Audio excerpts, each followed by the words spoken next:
কারখানা অনেক দেরিতে ছুটি হয়েছিল আর আলেয়া তার বাড়িতে ফিরে যাচ্ছিল। খালি রাস্তায় ৩ বখাটে ছেলে আলেয়ার পিছু নিল। আলেয়া ঘাবড়ে গেল, সেই বখাটে ছেলেরা তার দিকে এগিয়ে আসছিল। আলেয়া পাগলের মতো দৌড়াতে শুরু করল। সেই ছেলেরা তাকে ধরতে চাইছিল। আলেয়া এক গাছের পিছে লুকিয়ে পড়ল, কিন্তু সে জানত না সেই গাছের উপর থেকে এক ছায়া তাকে দেখছিল। আলেয়া এক গরিব ঘরের মেয়ে, তারা ৫ ভাই বোন ছিল। আলেয়ার বাবা মারা যাওয়ার পর আলেয়া একটি কারখানায় কাজ করে। কারখানা তাদের বাড়ি থেকে অনেক দূরে ছিল। সে প্রতিদিন পায়ে হেঁটে কারখানায় যেত, আবার পায়ে হেঁটেই বাড়িতে ফিরে আসত। আলেয়া সবসময় ঘরের অবস্থা দেখে হতাশ থাকত। সে একটি ছোট ভাড়া বাসায় তার ভাই বোন আর তার মাকে নিয়ে থাকত। তাদের বাড়িওয়ালা ছিল বদ মেজাজি। সে প্রতিদিন তাদের বাড়িতে আসত আর তার মাকে বলত আলেয়ার সাথে তার বিয়ের দেয়ার জন্য। সে বলত, তুমি যদি তোমার মেয়েকে আমার সাথে বিয়ে দাও তবে তোমাদের বাসা ভাড়া দিতে হবে না। কিন্তু আলেয়ার মা এই প্রস্তাবে রাজি না, কারণ বাড়িওয়ালা অনেক বয়স্ক ব্যক্তি আর তার মেয়ে মাত্র ১৮ বছর বয়সের তরুণী। যখন আলেয়া কারখানায় যেত তখন রাস্তার কিছু বখাটে ছেলে তাকে বাজেভাবে দেখত, কিন্তু আলেয়া অন্ধকার হওয়ার আগে বাড়িতে ফিরে আসত। কিন্তু একদিন কারখানায় খুব বেশি কাজ ছিল, তাই ছুটি খুব দেরিতে হল। সব মেয়েরা গাড়িতে করে বাড়িতে ফিরে গেল, কিন্তু আলেয়াকে পায়ে হেঁটেই তার বাড়িতে ফিরতে হবে। ৯টা বেজে গেছে, রাস্তা একদম নিরিবিলি ছিল। এই রাস্তা দিয়ে যেতে আলেয়ার খুব ভয় করছিল, কারণ রাস্তায় সেই বখাটে ছেলেগুলো দাঁড়িয়েছিল আর তাকে দেখে হাসছিল। যখনই আলেয়া সেই রাস্তা দিয়ে সামনে আগ বাড়তে লাগল তখন সেই বখাটে ছেলেগুলো আলেয়ার পিছু নিতে লাগল। তারা দ্রুত তার পিছনে দৌড়াতে লাগল। এটা দেখে আলেয়া বুঝে গেল আজকে তার সম্মান ঝুঁকিতে আছে। আলেয়া ও পাগলের মতো দৌড়াতে লাগল। দৌড়াতে দৌড়াতে সে অচেনা এক জায়গায় পৌঁছে গেল, যেখানে শুধু গাছ ঝোপ ঝাড়ে ভরা। আলেয়া একটি বড় গাছের পিছনে লুকিয়ে পড়ল। সে গাছের পিছনে লুকিয়ে নিজেকে নিরাপদ মনে করতে লাগল।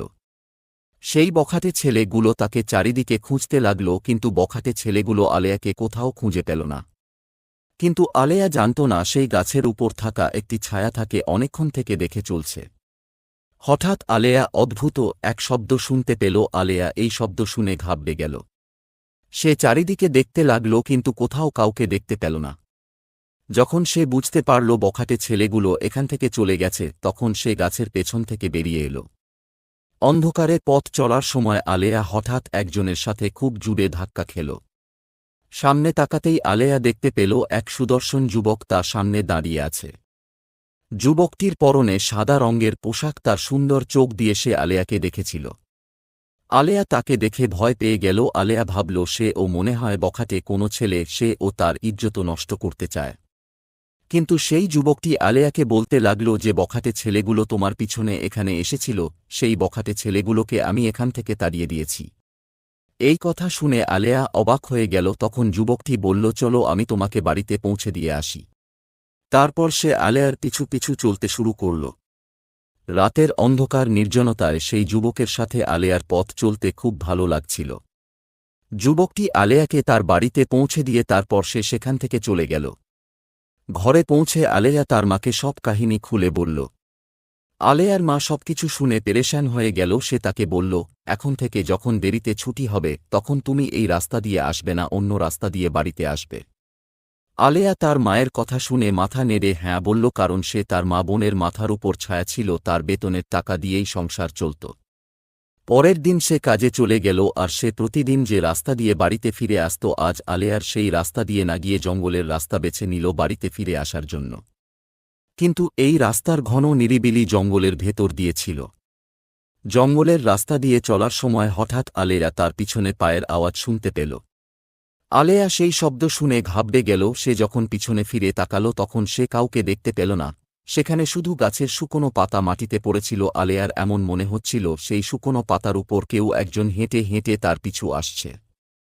তখন আলেয়া আরও দ্রুত হাঁটতে লাগল, কিন্তু এই রাস্তা অনেক লম্বা ছিল। হঠাৎ সেই শব্দ সে আবারও শুনতে পেল। সে ভয় পেয়ে পিছনে ফিরে তাকাল। ঠিক তখনই গাছের পেছন থেকে সেই যুবকটি বেরিয়ে এলো যে কালকে রাতে তাকে সাহায্য করেছিল। আলেয়া সেই যুবকটিকে দেখে ঘাবড়ে গেল। যুবকটির সুন্দর চোখগুলো অন্ধকারে খুব চিকচিক করছিল। সে আলেয়ার দিকে তাকিয়ে মুচকি হাসল আর বলল, তুমি একটি ভীতু মেয়ে, আমি দেখছিলাম তুমি অনেক ভয় পাচ্ছ, আমি কি তোমাকে বাড়িতে পৌঁছে দেব?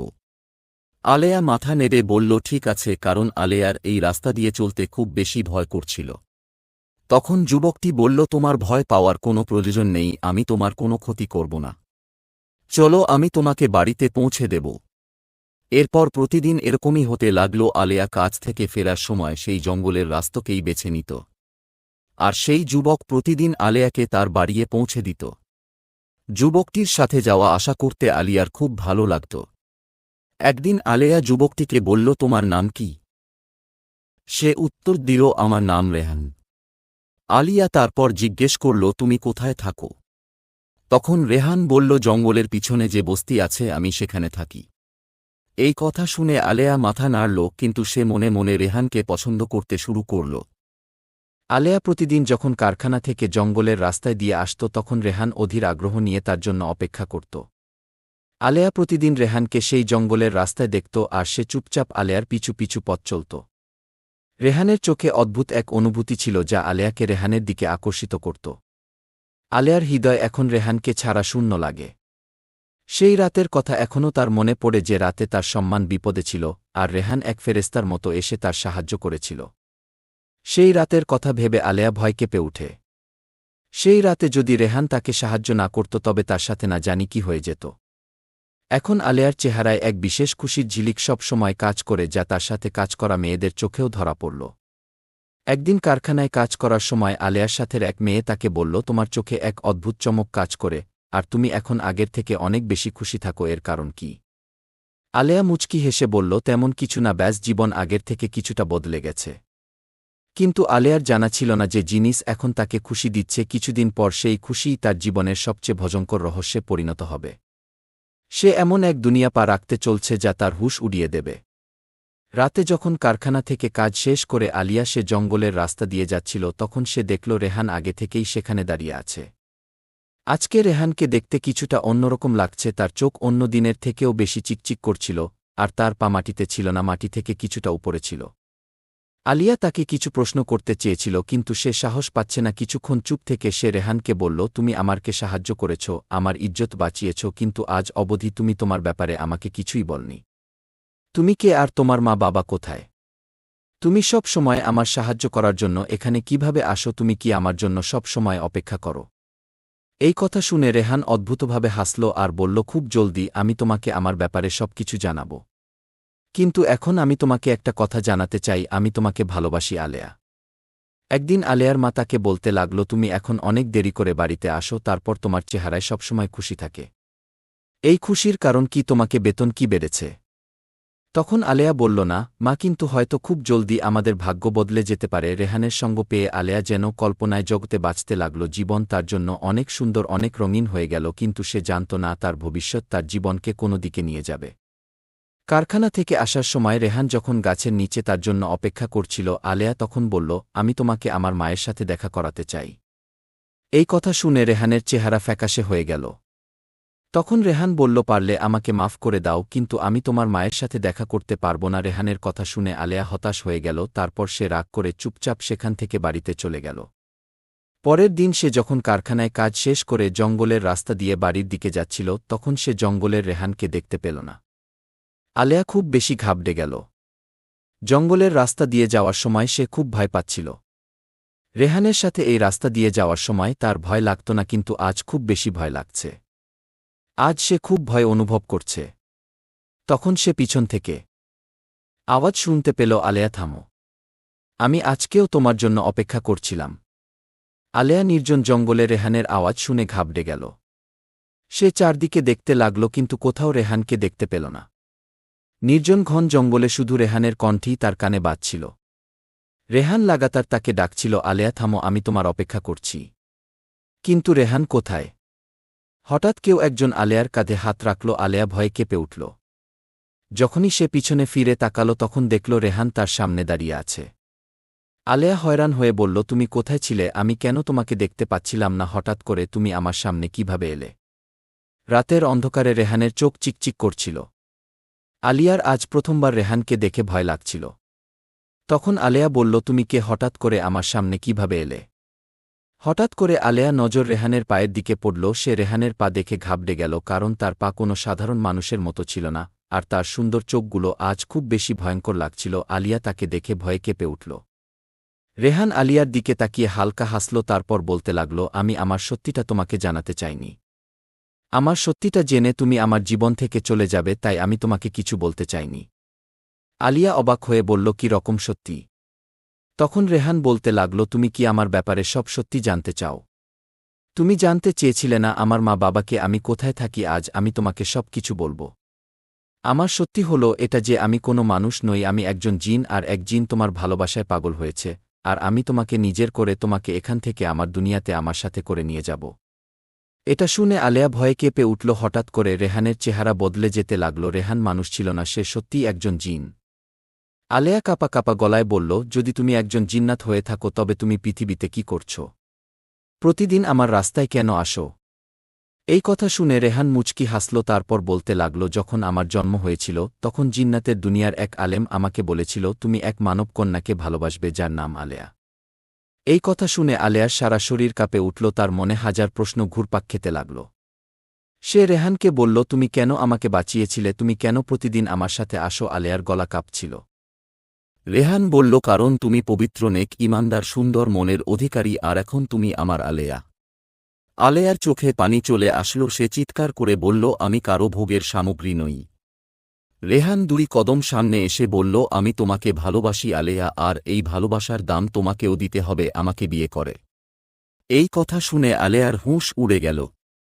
সে সেখান থেকে ভাগতে লাগল, কিন্তু তার মনে হাতে লাগল জিন্নাত। রেহান তার পিছু পিছু আসছে। সে দৌড়াতে দৌড়াতে ঘরে ফিরে এল। আলিয়া ঘরে পৌঁছার পর তার অবস্থা চেহারা দেখে তার মা ভয় পেয়ে গেল। সে বলতে লাগল, আলেয়া, কি হয়েছে তোমার আজকে? ও কি সেই বখাটে ছেলেগুলো তোমার পিছু নিয়েছিল? তখন আলেয়া কান্না করতে শুরু করল। তার বিশ্বাস হচ্ছে না রেহান একজন জিন্নাত যে তাকে বিয়ে করতে চায়। পরের দিন সে ভয়ে ভয়ে কাজে গেল, আর ছুটির পর সে জঙ্গলের রাস্তা দিয়ে না গিয়ে আগের সেই রাস্তা দিয়ে যেতে লাগল বাড়িতে দিকে। যখন আলিয়া সেই রাস্তা দিয়ে হাঁটছিল তখন সেই বখাটে ছেলেগুলো আবারও আলেয়ার পিছু নিল। সেই বখাটে ছেলেগুলো আলেয়ার পিছে দৌড়াতে শুরু করল। তারা অনেকদিন থেকে আলেয়ার অপেক্ষা করছিল, আজ তারা আলেয়াকে হাতে কাছে পেল। আলিয়া সেই জঙ্গলের দিকে দৌড়াতে লাগল, কারণ সে জানত কেউ একজন আছে তাকে সাহায্য করার জন্য, যে সেই বখাটে ছেলেগুলোকে তার শক্তি দিয়ে উচিত শিক্ষা দিবে যাতে তারা দ্বিতীয়বার তার পিছু না নেয়। আলিয়া জঙ্গলের দিকে দৌড়াতে লাগল। সে একটি বড় গাছের পিছনে লুকিয়ে পড়ল, কিন্তু সে সেই বখাটে ছেলেগুলো দৌড়ানো শব্দ শুনতে পাচ্ছিল। ঠিক তখন আলেয়া তাদের চিৎকারের আওয়াজ শুনতে পেল। আলেয়া বুঝতে পারল জিন্নাত রেহান চলে এসেছে তাকে বাঁচানোর জন্য। সে জানে রেহান এক জিন, আর সে অনেক শক্তির অধিকারী, সে তাকে ভালোবাসে, তাই সে তার কোনো ক্ষতি হতে দিবে না। সেই গাছের নিচে লুকিয়ে আলিয়া রেহানের জন্য অপেক্ষা করছিল, কিন্তু রেহান তার সামনে এলো না। আলেয়ার চোখ তাকে খুঁজছিল, কিন্তু রেহান না জানি কোথায় লুকিয়েছিল। তখন হঠাৎ আলেয়া চিৎকার করে বলতে লাগল, রেহান, কোথায় তুমি? তুমি আমার সামনে কেন আসছ না? তখন রেহান জিন্নাতের কণ্ঠ তার কানে ভেসে এলো। সে বলল, যতক্ষণ তুমি বিয়ের জন্য রাজি হবে না ততক্ষণ আমি তোমার সামনে আসব না। আমি জানি তুমি আমাকে ভালোবাসো, আমাদের এই ভালোবাসা পৃথিবীতে অন্য রকমের রং নিয়ে আসবে। রেহান জিজ্ঞেস করল, তুমিও কি আমাকে ভালোবাসো? তখন আলেয়া চুপ ছিল। কিছু সময় পর সে বাড়িতে ফিরে গেল। যখন সে বাড়িতে গেল তখন সে দেখতে পেল তার মা মাটিতে পড়ে আছে। তার ছোট 2 ভাই বোন তার মাকে ধরে কান্না করছে। আলেয়া তার মায়ের অবস্থা দেখে ঘাবড়ে গেল। সে দ্রুত তার মাকে সেখানে এক সরকারি হাসপাতালে নিয়ে গেল। সেখানে ডাক্তার তাকে বলল, তোমার মায়ের অনেক ভয়ঙ্কর রোগ হয়েছে, এই রোগের দ্রুত চিকিৎসা করানো প্রয়োজন, নয়তো তোমার মাকে বাঁচানো যাবে না। এই কথা শুনে আলেয়া কান্না করা শুরু করল। পরের দিন আলেয়া কারখানায় কাজে যেতে পারল না। সে তার মাকে হাসপাতাল থেকে বাসায় নিয়ে এলো, কারণ তার কাছে চিকিৎসার জন্য টাকা ছিল না।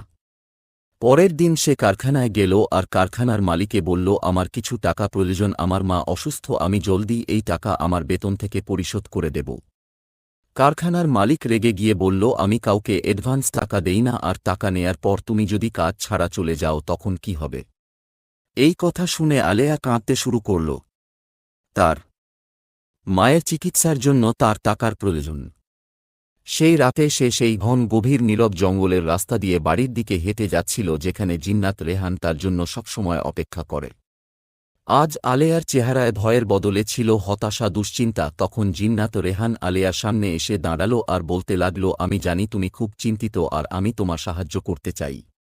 আমি জানি তোমার টাকার প্রয়োজন, যদি তুমি আমার কথায় রাজি হয়ে যাও তবে তোমার সব প্রয়োজন চাহিদা আমি পূরণ করব। তোমার জীবন সম্পূর্ণ বদলে যাবে, শুধু তোমার না, তোমার ভাই বোন আর মায়ের জীবন ও পুরোপুরি বদলে যাবে। তোমরা বাকি জীবন আরাম আয়েশে কাটাতে পারবে। আলেয়া চুপচাপ দাঁড়িয়েছিল আর ভাবতে লাগল সে এক জিনকে কিভাবে বিয়ে করবে। সেই সাথে সে এ বিষয়েও চিন্তিত ছিল, তার টাকার প্রয়োজন আর মায়ের চিকিৎসা করানোর জরুরি। তখন আলিয়া রেহানকে বলল, আমি তোমার প্রস্তাবে রাজি। রেহান রহস্যজনকভাবে হাসল আর আলেয়াকে বলতে লাগল, আমি তোমাকে বিয়ে করব কারণ যখন আমার জন্ম হয়েছিল তখন জিন্নাত রাজ্যের এক আলেম আমাকে বলেছিল তোমাকে এক মানব কন্যাকে বিয়ে করতে হবে, নয়তো তোমার সব শক্তি নষ্ট হয়ে যাবে, আর এই কারণে আমি তোমাকে বিয়ে করতে চাই। বিয়ে করার পর তোমার জীবন আমার হয়ে যাবে, এরপর তুমি আর কোনো মানব সন্তানকে বিয়ে করতে পারবে না। যদি তুমি আমার এই শর্তে রাজি থাকো তাহলে আমি তোমাকে প্রচুর ধন সম্পদের মালিক বানিয়ে দেব। আমার সব জিন্নাতি খাজানা আমি তোমাকে দিয়ে দেব, তোমার জীবন সুন্দর হয়ে যাবে। আলেয়া চুপচাপ দাঁড়িয়ে তার কথা শুনছিল। দরিদ্রতা তার মন থেকে এক জিনের ভয় দূর করে দিয়েছিল। নিয়তি তাকে এক জিন্নাতকে বিয়ে করতে বাধ্য করেছিল। পরের দিন লাল রঙের বিয়ের শাড়ি পরে আলেয়া সে গাছে নিচে দাঁড়িয়েছিল যেখানে রেহান জিন্নাত তার জন্য সবসময় অপেক্ষা করে। সে রেহানকে বিয়ে করতে রাজি হয়ে গেল কারণ তার মায়ের চিকিৎসার জন্য তার টাকার প্রয়োজন, তার ছোট ভাই বোনের জন্য সুন্দর জীবন তার প্রয়োজন। কিছুক্ষণ পর রেহান সেখানে আসলো আর আলিয়াকে তার সাথে করে তার দুনিয়া নিয়ে গেল। রেহানের দুনিয়া খুব ভয়ঙ্কর ছিল। তারা এক পুরনো ভাঙাচোরা মহলে গিয়ে পৌঁছাল যা দেখতে অনেক ভয় করছিল, কিন্তু দেখতে দেখতে আলেয়ার চোখের সামনেই সবকিছু বদলে গেল। সেই ভাঙ্গা মহল সুন্দর রাজমহলে পরিণত হল, সেখানে অনেক জিন্নাত উপস্থিত ছিল। কিছুক্ষণ পর রেহান আর আলেয়ার বিয়ে হয়ে গেল। তারপর আলেজা তার পৃথিবীতে আবার ফিরে এল। চোখের পলকেই আলেয়ার জীবন বদলে গেল। সে তার মায়ের চিকিৎসা করালো আর তার ছোট ভাই বোনের জন্য খুব সুন্দর একটি বাড়ি কিনল। এখন তারা শহরে থাকে। আলেয়া এখন আর কারখানায় কাজ করে না কারণ রেহান জিন্নাত তাকে প্রচুর ধন সম্পত্তি দিয়েছিল। একদিন আলেয়ার মা তাকে বলতে লাগল, এখন আমি তোমাকে বিয়ে দিতে চাই কারণ তোমার বিয়ের বয়স হয়ে গেছে। এখন তোমার ছোট বোন ঘরের দায়িত্ব পালন করার উপযুক্ত হয়ে গেছে, ঘরের সব দায়িত্ব পালন করতে পারবে, তাই এখন তোমাকে বিয়ে দিতে চাই। এক কথা শুনলে আলিয়া বলল, আমি বিয়ে করতে পারবো না, আমার বিয়ের খেয়াল নিজের মন থেকে মুছে ফেলো। আলিয়ার মা তার কথা শুনে অবাক হয়ে গেল। তখন তিনি বলতে লাগলেন, কেন বিয়ে করতে চাও না? কিন্তু আলিয়া তার মাকে কখনো বলতে পারবে না সে তার মা ও ছোট ভাই বোনদের জন্য নিজের জীবন এক জিন্নাতের নামে করে দিয়েছে।